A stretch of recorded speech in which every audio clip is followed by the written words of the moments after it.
Le WWF et la Fédération des réserves naturelles de France présentent un projet d'émission de découverte des grands espaces naturels français. En voici quelques extraits.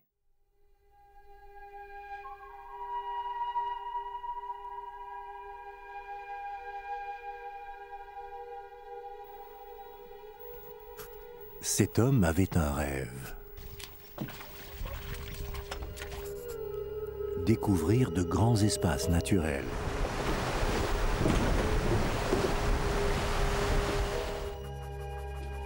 Il avait également une passion, voler. D'autres hommes souhaitaient filmer ces espaces naturels.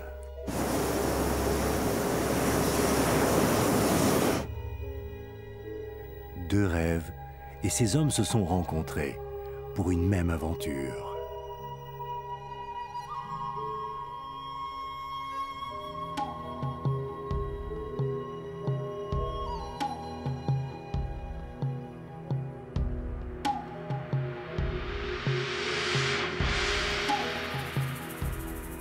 Ce ballon est le fruit de leur imagination. Un aéronef baptisé le Photoglobe, conçu pour approcher les milieux sauvages les plus inaccessibles. Son objectif, filmer, photographier, rencontrer les personnages dont la mission est de protéger notre patrimoine naturel.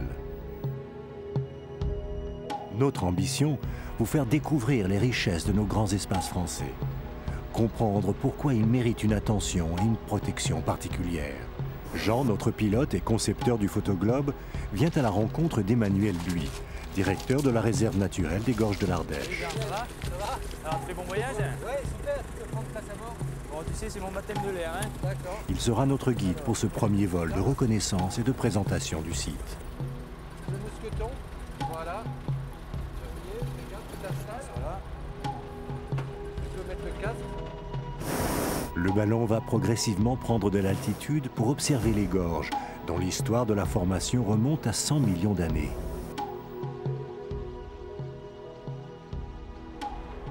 Emmanuel, c'est la première fois que je vole dans ces gorges. Elles sont magnifiques. Mais comment elles se sont créées? Alors, l'histoire des gorges remonte à peu près 100 millions d'années et il faut savoir qu'à ce moment-là, tout le sud-est de la France était sous une mer chaude. Et ici, dans cette région, c'était ce qui correspond en fait à un lagon, comme on trouve dans le Pacifique Sud. Et au fond de ce lagon, les sédiments se sont petit à petit compactés pour former la roche qu'on voit ici, donc la roche calcaire. Ce qu'il faut savoir, c'est que le paysage que l'on voit ici existe à peu près depuis 400 000 ans. L'exposé d'Emmanuel Buis sera soutenu par un film d'animation en 3D, retraçant la création des gorges. Suite à cette première approche, l'équipage revient vers l'aire de décollage pour une nouvelle rencontre. Une rencontre avec Gilbert Cochet, spécialiste de l'aigle de Bonelli. La France ne compte plus que 20 couples de cette espèce. 2 de ces couples vivent sur les falaises des gorges de l'Ardèche. Alors, vous avez pu faire le repérage? Oui, oui. Et toi, Marie, tu as les infos météo? Oui, on a du 160 pour demain. D'accord.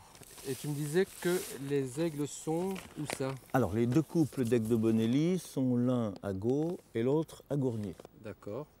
Donc on pourrait décoller de cette plage-là avec du 160, on passe juste. Pour un vol du matin, ce serait parfait, on aurait une belle lumière et on pourrait bien les voir. À l'aube, les conditions de vol d'une montgolfière sont idéales et la lumière sera meilleure pour filmer les aigles.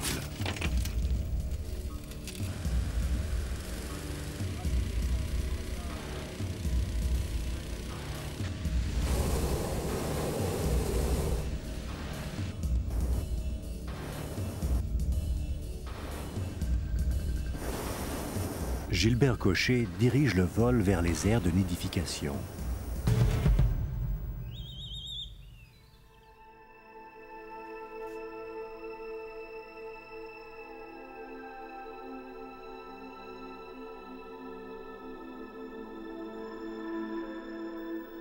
Le photoglobe s'approche de la falaise.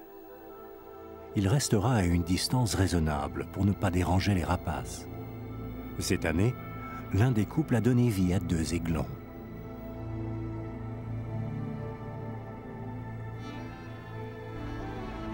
Gilbert, nous nous approchons de l'endroit qu'on avait repéré sur la carte. Qu'est-ce que je fais? Je monte, je descends?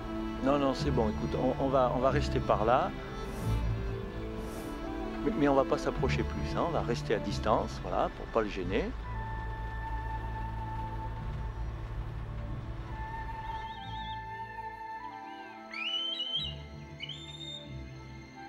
Le lac de Bonilly, si tu veux, il a toujours été présent dans les gorges de l'Ardèche. On a des données très anciennes, il n'a pas du tout été réintroduit. Par contre, la protection dont il bénéficie dans les gorges, on peut raisonnablement penser que c'est ce qui lui a permis de rester.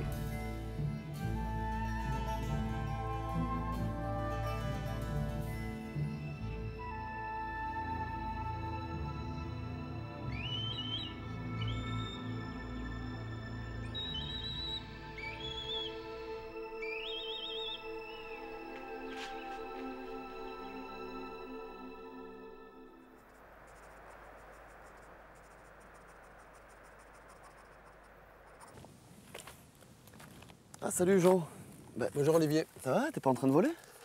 Ouais, je peux pas voler là, le Mistral s'est levé, tu vois ça souffle. Ah ouais, c'est Et déjà vrai. ce matin on s'est fait peur près de la falaise, on a touché la falaise, Ouais. on a dû arrêter, sécurité, là on vole pas cet après-midi, on peut pas. Ok d'accord, du coup tu dessines une des plus jolies falaises des gorges de l'Ardèche quoi. T'as vu en plus qu'il y a pas mal de grottes là dans cette falaise hein? Ben oui, j'ai dessiné, j'ai vu qu'il y en avait sur différents niveaux. Et si t'as rien à faire d'ailleurs, on peut cet après-midi on peut aller motiver l'équipe et aller se faire une petite virée souterraine. Ah ben Aller d'accord, voir un petit peu les trésors du sous-sol ardéchois. Tu vois? d'accord. Allez, c'est parti.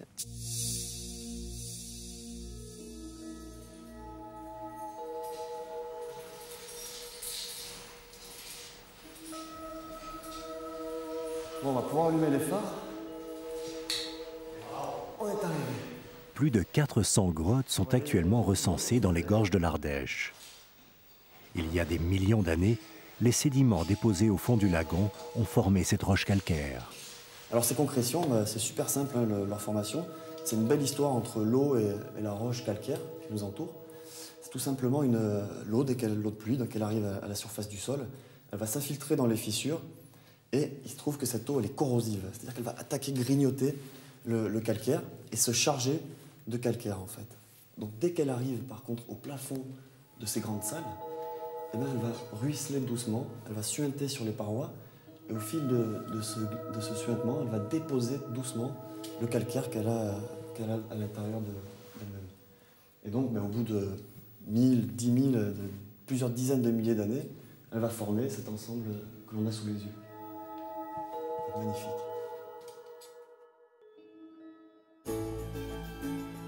Dans les gorges de l'Ardèche, nous avons également approché des castors, des arbres vieux de 1500 ans, les genévriers de Phénicie. 20 cavernes illustrées par les hommes de la préhistoire. Chaque année, des millions de visiteurs parcourent les espaces naturels français pour la beauté de leur site, mais sans véritablement en connaître les richesses et composantes. Par cette série d'émissions, l'équipe du Photoglobe souhaite mener les téléspectateurs à la rencontre du patrimoine naturel français.